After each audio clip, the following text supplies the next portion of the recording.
Welcome everybody to our newest friends. Welcome to the Native American Cultural Center. I'm Denny Woodward. I'm the assistant director here. Our offices are next door. It's a wonderful thing to be met by the people whose land you're on. So in that spirit, we're finding that we have more family than we knew. Stanford American Indian Organization, that was the group that formed in 1970. They were looking for counselors and advocates and a gathering place, maybe a house to live in, things that support community. I think a lot of that had to do with the mascot issue. And this Prince Lightfoot riding in on a horse into the stadium at Stanford. That really irritated a lot of students, and I think that helped to motivate their getting together and wanting to do something about that. SAIO hosted the first Stanford powwow to offset that single negative image of the mascot and to bring a more diverse Native American presence to the campus. And so SAIO moved then to the fire truck house and then to the old Union Clubhouse basement in 1974. When we walked into the cultural center, the very first time, before we did anything, it was like a space that had been just left vacant for 100 years. Dust, old furniture, discarded furniture were in that room. And everybody looked at each other and says, what did we get ourselves into?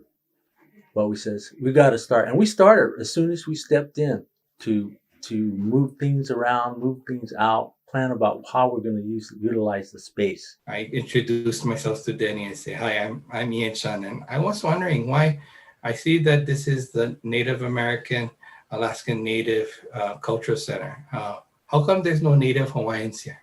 And that kind of started everything with me and trying to connect us together. So Ian came to work for us.